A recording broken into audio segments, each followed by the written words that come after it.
അസ്സലാമു അലൈക്കും വറഹ്മത്തുള്ളാഹി. നവ ജമാഅത്തുകാരോട് ഒരു കാര്യം കൂടി ചോദിക്കാനുള്ളത്, ഏതാനും വർഷങ്ങൾക്ക് മുമ്പ് നിങ്ങളുടെ നേതാവ് കാന്തപുരം അബൂബക്കർ മുസ്ലിയാർ ഒരു പ്രസ്താവന പറയുകയുണ്ടായി.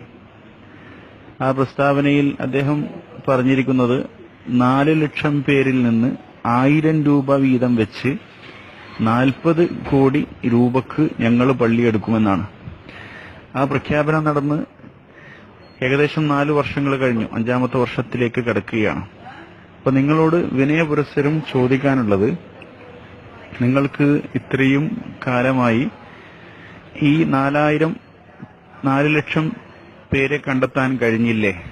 അതുകൊണ്ടാണോ നിങ്ങൾ പള്ളി ഇതുവരെ എങ്ങുമെത്താതെ ആയി കിടക്കുന്നത് എന്നാണ് ഒന്ന്. ഇനി അതല്ല, നിങ്ങൾ ഞങ്ങളെ പിന്നിൽ, കേരള സമൂഹം ലോക സമൂഹമൊക്കെ ഞങ്ങളെ പിന്നിൽ ഉറച്ചു നിൽക്കുന്നു എന്ന് പറയുന്ന നിങ്ങൾക്ക് കേവലം 4 ലക്ഷം ആളുകളിൽ നിന്ന് 1000 രൂപ പോലും ഇതുവരെ പിരിച്ചെടുക്കാൻ കഴിഞ്ഞില്ലേ എന്നാണ് ഒന്നാമതായി ചോദിക്കാനുള്ളത്. അതല്ല, നിങ്ങൾ പണമൊക്കെ പിരിവ് റെഡിയായിട്ടുണ്ട്, നിയമപാലകരിൽ നിന്ന് ഉള്ള അനുമതി കിട്ടാത്തതാണോ നിങ്ങളുടെ പ്രശ്നം? അതുകൂടി അറിയാൻ താല്പര്യമുണ്ട്.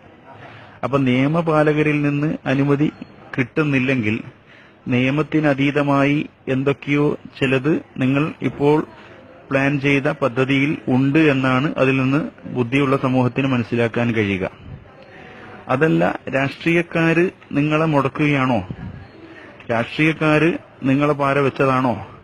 കാരണം നിങ്ങൾ എപ്പോഴും നിങ്ങളുടെ നേതാക്കന്മാര് ഒക്കെ പറയുന്നത് രാഷ്ട്രീയക്കാരൊക്കെ ഞങ്ങൾ ഉസ്താദിന്റെ കാൽച്ചുവട്ടിലാണ് എന്നാണ് നിങ്ങളെ എപ്പോഴും പറയാറുള്ളത്.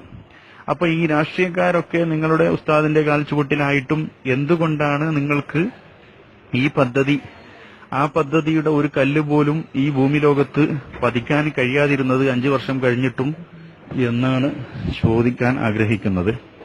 ഇനി ഒന്നുകൂടി ചോദിക്കുന്നു, ഇനി കോടതിയിലാണോ നിങ്ങളുടെ കേസെങ്കിൽ, നീതി നിങ്ങളുടെ ഭാഗത്താണെങ്കിൽ എന്തുകൊണ്ട് ഇത്രയും കാലമായിട്ടും കോടതി നിങ്ങൾക്ക് അനുകൂലമായിട്ട് ഒരു വിധി ഈ വിഷയത്തിൽ വിധിക്കാൻ തയ്യാറാകുന്നില്ല എന്നുള്ളത് നിങ്ങളുടെ ഭാഗത്ത് ന്യായം ഇല്ല എന്നുള്ളതാണോ എന്നുകൂടി അറിയാൻ താല്പര്യമുണ്ട്. ഇതിന് ചോദിച്ച ഓരോ ചോദ്യങ്ങൾക്കും വ്യക്തമായ മറുപടി പ്രതീക്ഷിക്കുന്നു. ഒന്നുകിൽ നിങ്ങൾ പറയണം 4 ലക്ഷം ആളുകളെ ഞങ്ങളെ ഉസ്താദ് കണ്ടെത്തിയില്ല എന്ന് പറയണം, അല്ലെങ്കിൽ നിങ്ങൾ പറയണം രാഷ്ട്രീയക്കാര് ഞങ്ങളെ ഉസ്താദിന് എതിര് നിന്നതാണെന്ന് പറയണം, അല്ലെങ്കിൽ നിങ്ങൾ പറയണം കോടതി ന്യായമില്ലാത്ത കാര്യമായതുകൊണ്ട് കോടതി ന്യായമുള്ള കാര്യമാണെങ്കിൽ കോടതി തീർച്ചയായും ന്യായത്തിന്റെ ഭാഗത്തല്ലേ കോടതി നിൽക്കുക, അന്യായത്തിന്റെ ഭാഗത്ത് കോടതി നിൽക്കില്ലല്ലോ. എന്താണ് ഇത്രയും 5 വർഷമായിട്ടും നിങ്ങളുടെ ഈ പദ്ധതിയുടെ ഒരു കല്ല് പോലും ഈ ഭൂമി ലോകത്ത് പതിയാൻ സാധിക്കാത്തത് എന്ന് ഈ മാലോകരോട് നിങ്ങളൊന്ന് പറയണേ ജമാഅത്തുകാരെ എന്നാണ് ആവശ്യപ്പെടാനുള്ളത്.